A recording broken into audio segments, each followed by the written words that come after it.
Yo guys, check, kamusta mga idol? So ay mag-update tayo ngayong Sabado ng gabi mga lods. At ayun na nga mga idol, no? Ayun ang sinasabi natin, kapag medyo merong mga good news, hindi may iwasan magkaroon ng bad news. At kapag lumabas ang bad news, ayun na, no?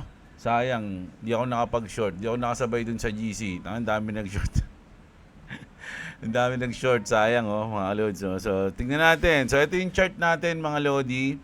No, medyo nag-drop siya, no? Yung inaasahan natin na sana ngayong weekend dito siya mag-consolidate, medyo mukhang nabigo na tayo at ngayon baka dito siya mag-consolidate. Okay, pero as long na nasa ibabaw siya ng 1.4 mga loads, which is etong ating support na to, nasa ibabaw siya niyan, goods yan. Para sa akin once na bumaba siya diyan, doon tayo delikado mga idol. Pero etong 1.4 na to, ang pinaka-strong support natin na dapat ay hindi niya magalaw ngayong weekend, mga lods, no? So, mas maganda yan kung dito lang siya magko-consolidate, mga lodi. Ayun yung gusto natin diyan.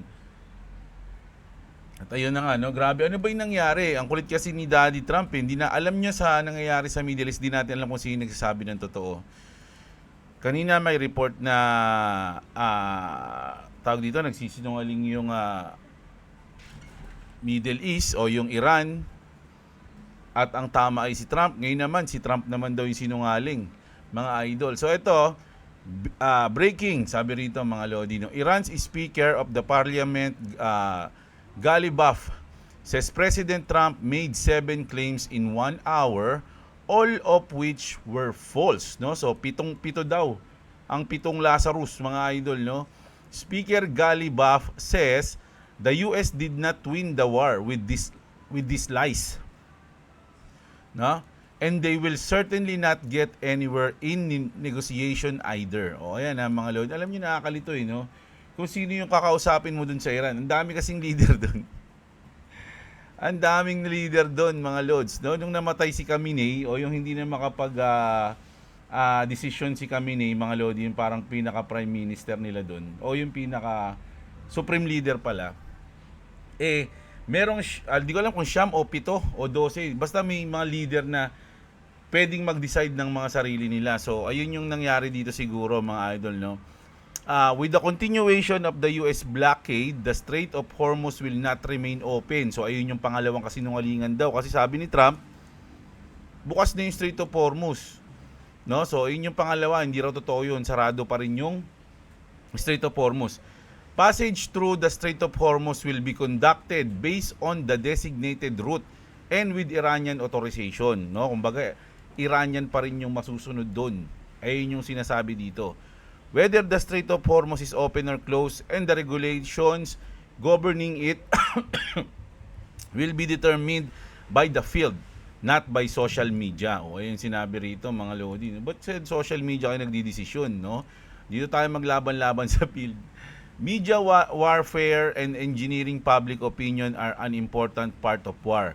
And the Iranian nation is not affected by these tricks, no? Kumbaga, tricks lang pala ni Trump yun, no? Na nag-a-announce siya ng ganito, ng ganyan, mga lodi, no? Para siguro, siguro ginagamit na naman ni Trump to para sa market, May mga nagtitrade na naman, no? Insider niya. This statement came after market close for the weekends, following the S&P 500 fastest recovery since 1982. We expected to receive a US response soon. So bago lang to mga lodi, no, inilabas ngayon ng Iranian Iranian speaker. Okay? So eto na mga lodi. Nearly every ship attempting to cross the Strait of Hormuz has turned back. So bumabalik sila mga lodi, no? Papunta na doon, babalik sila. Ayan. Nagbabalikan. Mga idol, no? Trump announced it was open na daw, pero ba't hindi siya nakadaan? 760 million in oil futures were sold 20 minutes before Trump's announcement. Meanwhile, Iran is letting no ships through. Iran is charging tolls and deciding who gets to pass. No, alam nyo, itong mga gantong propaganda, mga lodi, magsasawa na lang yung mga tao dyan. Darating yung mga oras na hindi na sila maniniwala kay Trump, hindi na sila maniniwala sa mga balita dito sa US, hindi na rin sila maniniwala sa Iran. Wala nang nakakaalam kung ano yung nangyayari, mga lodi, no? So, kasi tignan nyo, magsasabi ng ganyan, bayabas lang pala, di ba? Tapos mag-a-announce ng ganito, hindi naman pala totoo. So mas maganda, bago ka maniwala, makita mo na muna yung resulta. No?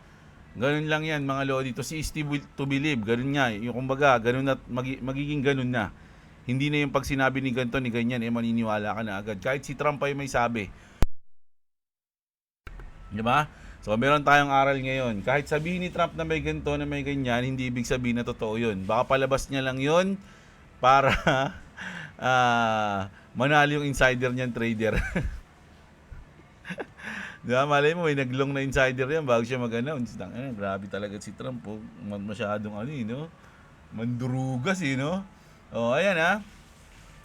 Trump says, ito na yung sinabi ni Trump, mga lodi, bago lang tong in-announce Anong oras ba to? Oh, kanina lang tong umaga, alas 11.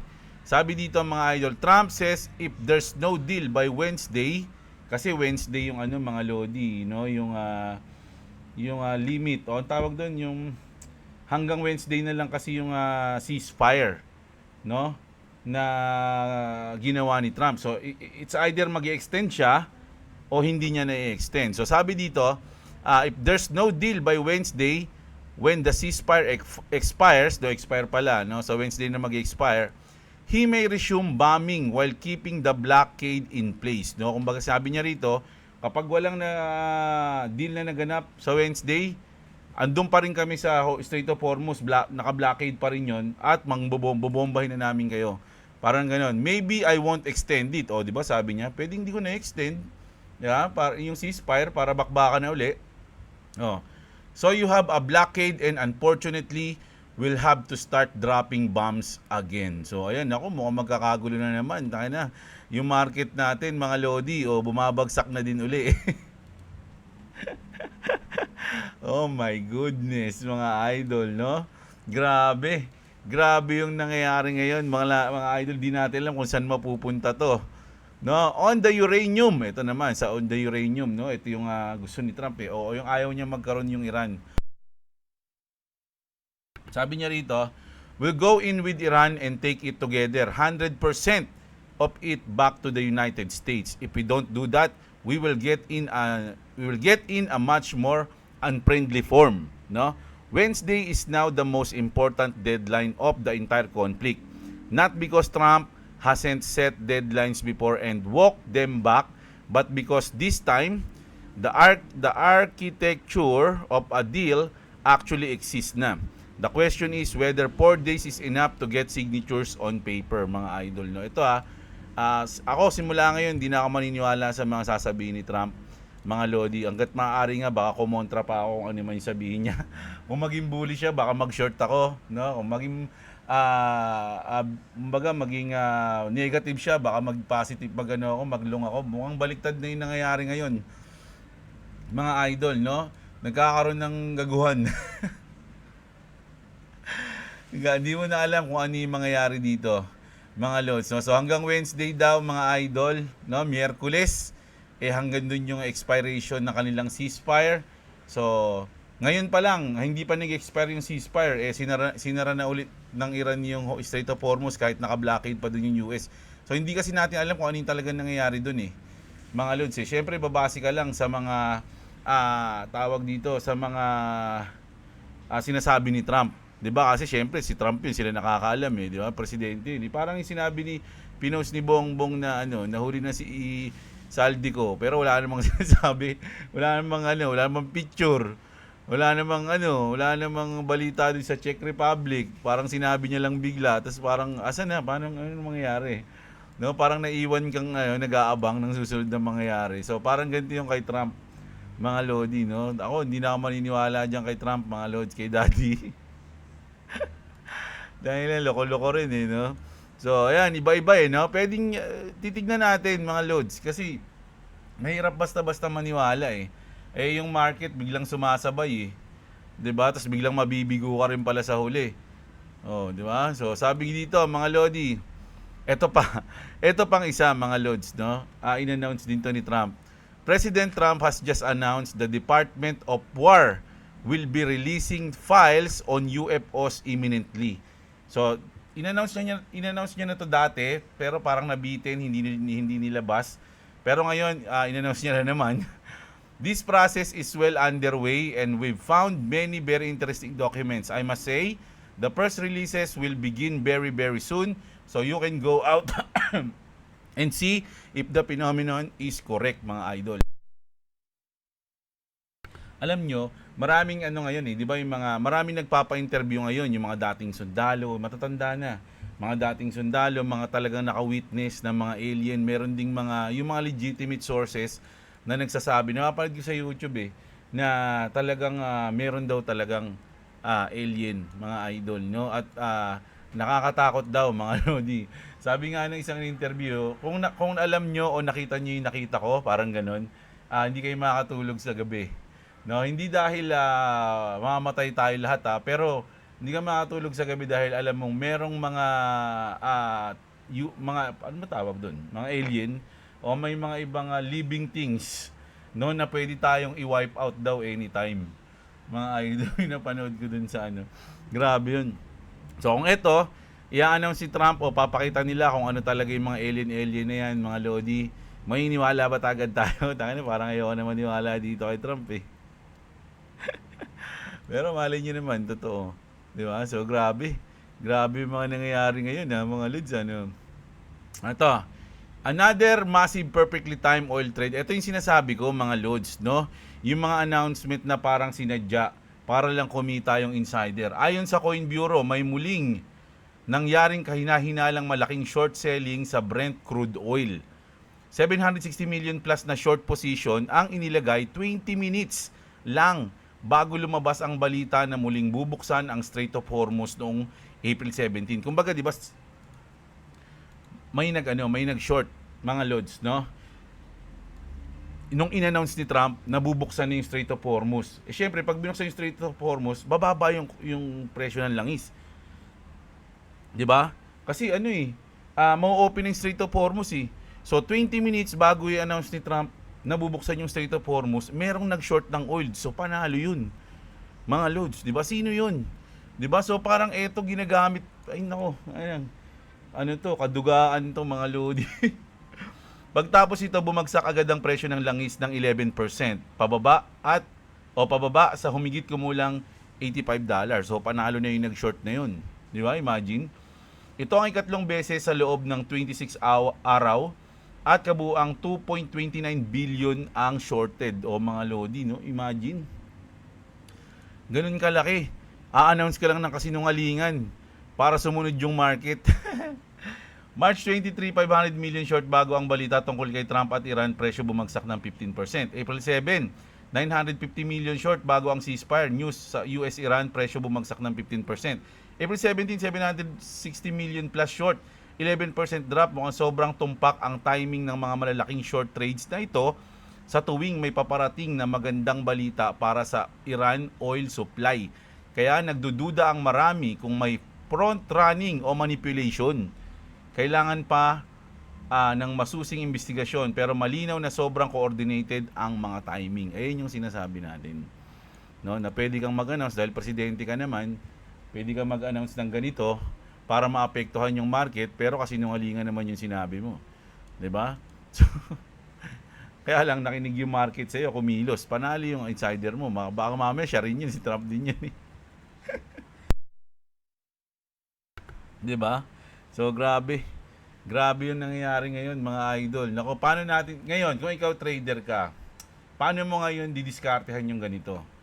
Mga lods, no? It's either susundan mo yung wallet na yon kung sino man yung nagtitrade na yon, no? O hindi ka agad basta-basta maniniwala sa sasabihin, pwede kang kumontra, no? Hindi natin sure, hindi natin alam Mahirap talaga sa trading, mga lods, no? Dahil sa ngayon namamanipulate. So kaya nga mas maganda, meron na tayong Clarity Act. Kaya siguro hindi pa pinipirmahan yan, no? Dahil may ganito pang pangyayari, pwede pa nating samantalahin, sabi nila.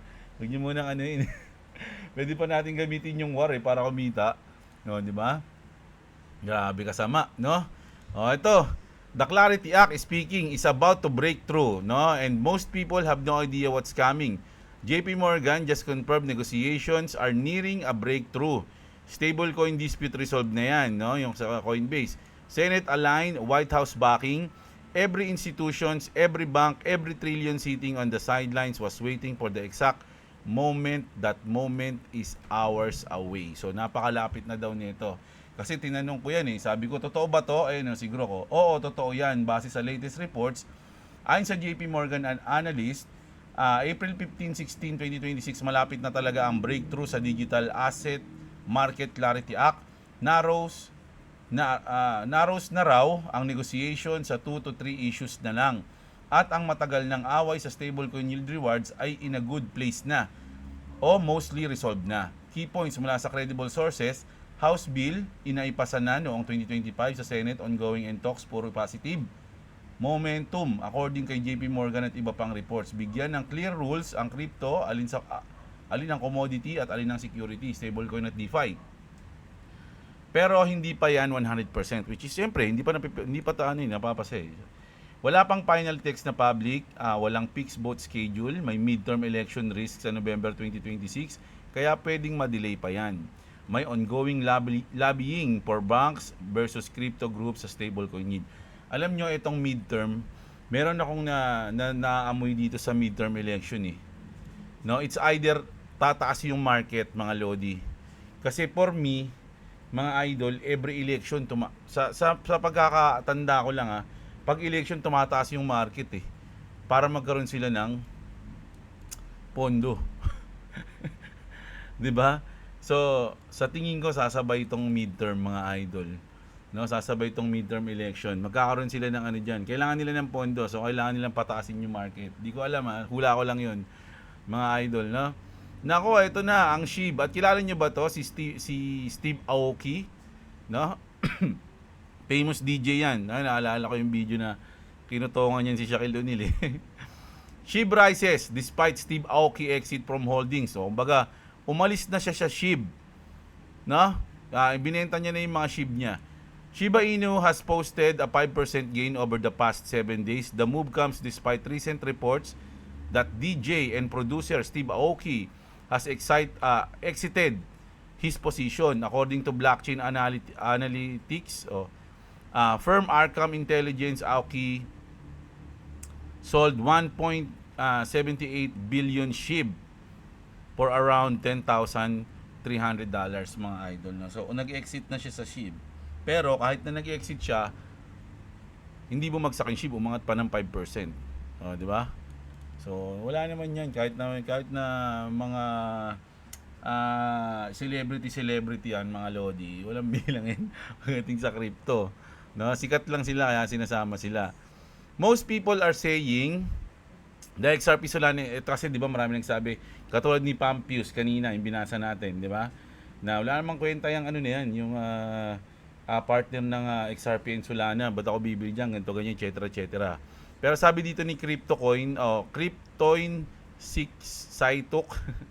Ano pangalan niya? Sabi niya rito, most people are saying the XRP Solana integration does nothing for XRP. That's not quite right, no, mga lodi. No, kung wala bang epekto yung ginawa ng Solana sa XRP, meron daw yan, mga idol, no? If XRP is wrapped 1:1, real XRP gets locked on the XRP ledger while a representation trades on Solana. No, kumbaga nakalock yun kasi 1:1 nga yun Yung wrap XRP nila diyan, mga idol, nakapeg yan, no? Yan ng 1:1 sa mismong XRP mismo. 'Di ba? So yung kung ilan man yung XRP yung rat XRP diyan, ganoon din kadami XRP na nakalock, no? That doesn't guaranteed price goes up like an ETF because it can increase velocity, not just reduce supply. But here's the part people are missing. It opens XRP to the completely new user base. Ayun sinasabi ko kanina, no? Yung mga user ng Solana, ayun yung target, no? Na gumamit o mag-own ng XRP. Solana traders who would never touch XRP now have direct access. O, di ba? Even if a small percentage buys, that's net new demand. So it's not about looking supply equals price up. It's about expanding access, increasing touch point, and creating new demand channels. If that demand sticks, it's bullish. Di ba? So, okay yun mga lods. No, sabi ko nga sa inyo, maganda yung ano na yun yung nangyari sa Solana. Marami lang talagang siguro ini sa Solana, kaya ganun. O ito, speaking of mga sikat, mga lodi, kilala niyo naman siguro si Scottie Pippen. No, ang kanang bayag ni Enigma. Hindi ni Jordan, no? Sabi niya rito, Bitcoin is my number one, but I'm building my watch list. What coins are you watching? So, I got my pick. So, ito daw yung mga sa tingin niya, ay kumbaga napili niya o napupusuan niya siguro, no? Ethereum, Solana, BNB, XRP, BAL, hindi ko alam tong BAL eh. Etong Game Ball, siguro dahil basketball player siya, kaya ganun, no? Cardano, Dogecoin, Shiba Inu, Link at Cronos, no? Halos ano to? Halos mga coins natin to, lahat. Hindi lang tong ano to. Oh, ayan. Pero yung SHIB, tsaka Cronos, tsaka Doge, alam nyo na yan, di ba? What else you got? Drop your crypto picks. So, ayan, no? Alas pares kami ng trip ni Scottie Pippen, ha? No? Magsigaling siguro kami mag-basketball nito, kaya ganun. No, tapos ito naman. Ripple says, ito update lang tayo sa kanina, no? Ripple says XRP now entering a new institutional era after legal clarity breakthrough. XRP welcome ETF product shortly after the legal battle between Ripple and the SEC ended in 2025. Ripple says this development led to a new institutional era of adoption for XRP. XRP ETFs hit 1 billion in inflows by December 2025 despite predominantly bearish market condition, no? Kahit na medyo bearish, may inflows pa rin na 1 billion yung XRP ETF. According to Ripple, institutional demand for XRP has soared with Goldman Sachs holding $153.8 million in XRP ETF. The payment firm expects stronger inflows once the bull season emerges, no? So, mas ano pa yan, no? Mas lalala pa yan once na bull market na daw. Tapos, eto naman, punta na nga tayo dito. Ano ba to? Ito. Sabi dito ng Crypto Basic, mga lodi, another major XRP rally is about to start. Analyst Crypto Catalyst predicts XRP next stop is at $5 daw, mga idol, no? Kasi nandito tayo sa uy, nako, wala akong internet. Nawawala internet ko, guys, eh. Kanina pa. Siguro sa sobrang init, no? Nasunog yung connection sa ere. Pero ito, okay lang eh. Naka-set up naman na yung ating news eh. Ayan. Crypto Catalyst says momentum is building with $5 as the next key target if current trends hold. No? Ito yan mga lods ha. So, hindi ko maklik eh kasi ganyan nangyayari. Sorry, wala tayong internet. Ayan, bumabalik na. Pero nawawala. So, ang next daw niyan is $5, no? Fractal pattern suggests a repeat of past rallies through today's market condition differ significantly. A $32 prediction sparked debate as it would require a massive 2,100% surge and a $1 trillion valuation. Okay, grabe, no? So, maraming naglalabas na ngayon ng mga ano nila. Ayan na, meron na. Retry. Ay, puta na, wala na naman. Maraming naglalabas ngayon ng mga hula analysis nila, yung mga TATA nila, no? Technical analysis nila, mga loads. Pero syempre tayo, ano lang naman tayo. For me, waiting lang tayo kahit ano pa mangyari diyan, bumaba. Kahit naman tumaas na yan, no? Syempre for long term tayo. So baka hindi ko rin naman kunin yan, mga loads, no? So ayan. And then dito naman, mga lodi, sabi dito, inahalimbawa to kasi si Mr. Pool to, mga lods. Si Mr. Pool kasi hindi na iba sa mga ano yan eh. Nawala tuloy na naman po. Charagis naman yun. Hindi na iba sa atin yan sa XRP Army, mga idol, no? So, ito kasi yung nilabas niya noon, no? Yung may bilang 1, 2, 3, 4, 5, 6, 7, 8, 9. So, andito na tayo sa 10, mga lods, no? Yung pagbaba na yan. Yung pagbaba sa 1.4, ayun na yun, mga lodi. From $3, bumaba tayo sa 1.1, something na nga na ganun eh, di ba? So, ang sunod na raw niyan is isang malupit na God candle. Overnight lang daw yan, mga lods, sabi nila. So, maraming nagtitiwala o naniniwala pa rin dyan, mga idol. Pero dahil lang ang internet di natin makita. At ito naman, last natin, si CZ, nawala yung picture niya dahil wala tayong internet. Sabi ni CC Binance said, The FOMO is just starting. The next bull market will be wild. O, ayan ha, mga lodi. Kita nyo yan ha. Refresh natin. Meron na internet. O, di ba? O, yan ha. Ito nyo na yung mukha ni Sisi. O, ayan. The FOMO is just starting. The next bull market will be wild. O, si Sisi na yan ha. Mga lods. Isa na yan sa mga billionaire sa buong mundo. Diba? Hindi naman isang normal na tao lang yan. So, ito na daw yan, mga lods. Nandito na daw tayo sa number 10. No? Ayan yung sinasabi dyan, mga idol, pagdating sa XRP. Okay?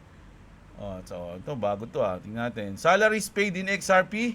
The Republic of Palau just confirmed a pilot program paying government employees using XRP Ledger. Real world adoption isn't coming, it's here. While the world watches Ripple, the XRP Ledger ecosystem is exploding. The largest decentralized media platform on the Ledger. Profiles now live on Binance and Coinbase. Potential, this is the next frontier for XRP Ledger utility. So, ayan. No? So, ayan na mga lods. No? Ayan yung ating wala na naman yung internet ko. Inan yun. Nakakainis talaga ngayon mga lods. Naapektuhan ng init. Naminit tuloy yung ulo ko eh. So, ayan grabe. So, ito overall mga idol. Actually kasi ngayong weekend inaasahan ko na talaga to. Like kung inaasahan niya pag weekend na pwede tayong magkaroon ng downtrend. Ang hinihiling ko lang pag weekend is huwag masyadong malalim. Kasi alam ko after ng weekend ay makaka-recover na naman yun eh. Mga lods, kasi kapag sobrang lalim, masyadong mahaba o malaki yung ibabawiin natin pagdating ng weekdays. 'Di ba? Pero ito na nga, nalaglag na, tas nagkaroon pa ng bad news tungkol sa tawag dito sa Iran at US na parehas nagbabayabasan, no? Alam mo, usapang lasing lang 'yung nangyayari, no? Nadama 'yung buong mundo, mga idol. Pero ayan yung ngayon, update natin ngayong gabi, no? So ayan, bukas na magbabasa ng comment, mga idol, paputol-putol 'yung ating yung ating internet no? So ngayon wala na naman tayong internet Nakakainis, mga idol. So ayun, kita-kits tayo. Maraming salamat sa mga nanood. Magandang araw sa inyo, mga kapatid. At what's up? Subscribe to And Skulls Gaming at subscribe to Jeblo. If you want to subscribe to me, it's in the description. Also, you can buy the House of Leather. You can get any color you want. Brown, black, and red. Also, I'm playing with my brother. ayun lang, mga lods. Ayun, wala. Ang bagal ng net natin. Yeah. Nabawi ako sa inyo next video, mga idol. No? So ayun lang. Maraming salamat. What's up, mga idol.